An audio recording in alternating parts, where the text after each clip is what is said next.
Hello everyone, welcome to my nature diaries. I'm going to be making this waterfall notebook to add to my nature journal because who says you have to do the ordinary when you are nature journaling? Whenever I add a plant, flower, or bird or whatever it is to my nature journal, I really always want it to be interesting and something that makes you want to stop and look at the pages a little bit longer than just maybe a glance through. While I was finishing up this painting, I liked how it all turned out, but I realized it was a little boring, and that's when I decided to add this interactive waterfall notebook to my journal.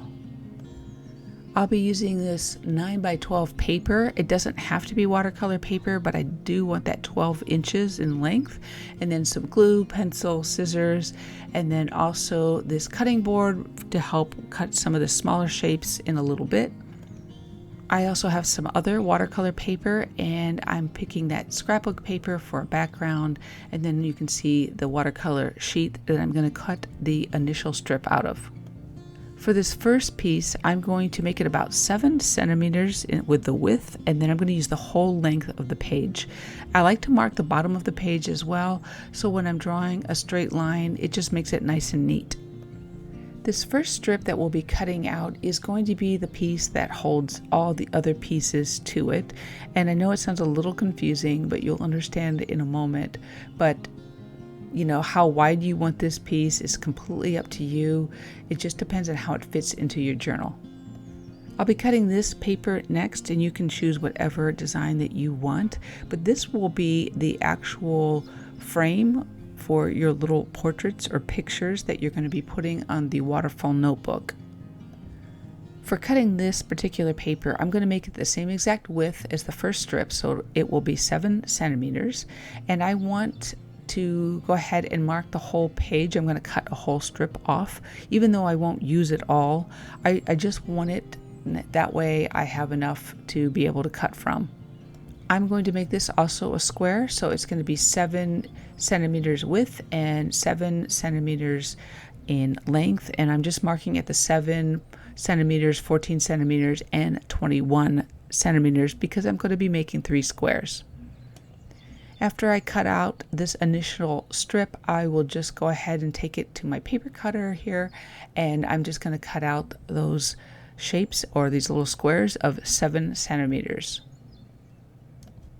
Now that I have my 3 squares, I'm going to take one and I'm going to just match it up with the bottom of that first strip that we cut, and I'm going to go ahead and make a line across the top. This line is going to be a score line, and it's also going to be where the first little painting is. And then what I'm going to do from that first line, I'm going to go up 1 centimeter 2 more times, and then I'm going to have 3 total lines that will be going across. These lines will be marked, and it's important, I think, for you to go ahead and just make those lines so you know where you're going to want to score and fold for the next step. And then after we get that done, I'm going to take some scissors and very lightly score on each of the lines. Now, if you have thin paper, you won't have to use scissors. This paper is 140 pounds, so I wanted to at least break the surface of the paper, but you certainly do not want to cut it all the way through. It just helps thick paper to fold easier. And then taking a flat edge of something, I'm going to just fold both sides because this is part of the mechanism that's going to make your little waterfall sketchbook work.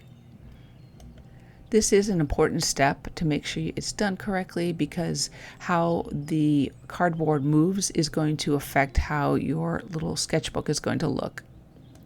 Then I'm just checking it, and you're going to see that that's where it's going to go when it's done. Now I need to make the insides for this little border. And what I need to do is cut 3 more squares from watercolor paper. And because my squares are 7 centimeters, I want a 1/2 centimeter border around it. So I'm going to cut out squares that are 6 centimeters by 6 centimeters. Just remember, you can use whatever size and shape that you would like to do for your notebook or card or whatever you're making. Just want to kind of just use those proportions, and I just took 1 centimeter away. I just figured too it's easier to measure in centimeters than it is in English measurements. I'll just be using regular school glue for this, but you can use permanent adhesive as well.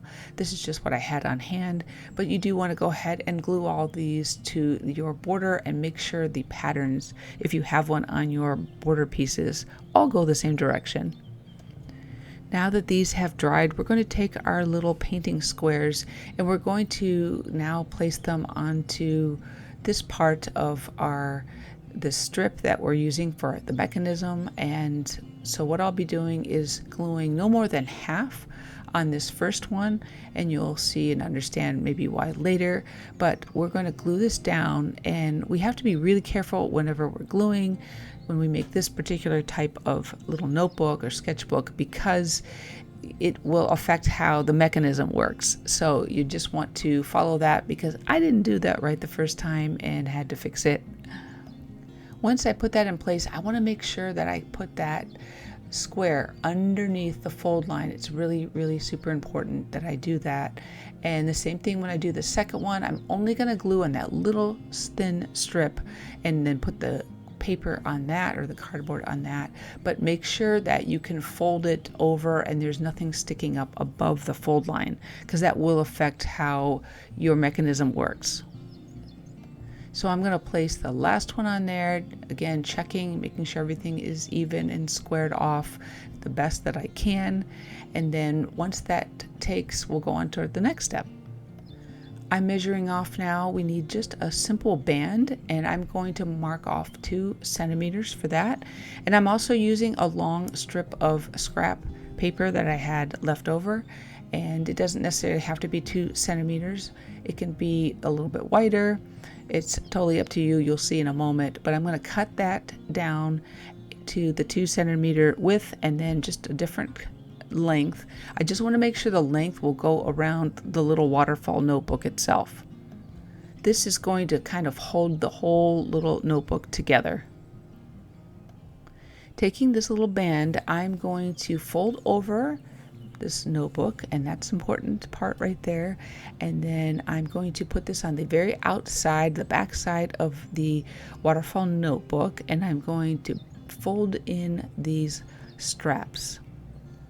And as I fold these in, I will go ahead also and mark off the excess. I just want it to overlap a little bit, and I'm just marking off where I'm going to go ahead and cut it. I will cut off the excess, and now it's time to go ahead and glue this onto the back. So I wrapped it around the back, and I'm just going to now take the one strap and I folded it over, and I'm just going to glue the other one to that. So it kind of makes a circle all the way around it, and you'll see how it's going to work in just a moment. Again, it's important to make sure your glue doesn't get anywhere else, and that way it won't interfere with the operation of this little moving sketchbook.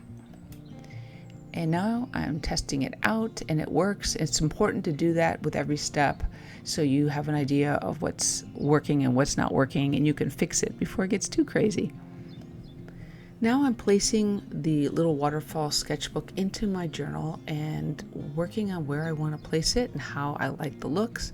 Also for this tab, see, we have to cut off the excess of this paper right here, but we do need enough to be able to pull down and make the mechanism work. So this is a little bit small for a tab. I would highly recommend making it longer, but I did run out of space in my journal. To offset that, I did try to just angle the tab a little bit. Hopefully this will make it a little bit easier to be able to pull it. And it's working, so that's a good sign. And here's what that band or strap looks like in the back. I decided to go ahead and mark where I want to glue this down at. And when I'm done with that, I'm going to be gluing just this band, this little strap. That's the only thing that's going to be glued to the nature journal. If you get glue anywhere else, it could affect how it works. So it's super important to make sure that you glue only that portion on. Once that's dry, I just went ahead and checked it, and yes, it's working. And even though the tab's a little awkward because it's short, it's going to work fine, I think. Now it's time to add your art to this little mini sketchbook, and I'm going to be just putting a title on this front page because I don't want to take away completely from the other paintings, but this will hopefully lure you into wanting to pull the tab and read some more about what's in this particular little book.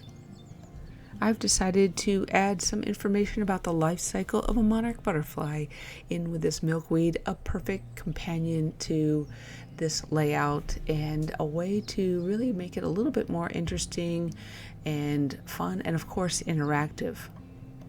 If you're enjoying this tutorial so far, please feel free to click like, and I really appreciate that. And also please in the comment section let me know if you would like to add something like this to your nature journal, or if you've made these cards before.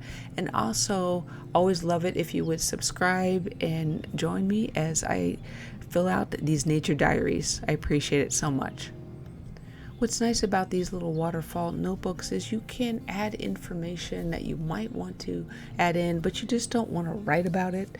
You want to make it a little bit more interesting, and making one of these and smaller sketches even is super nice and helpful.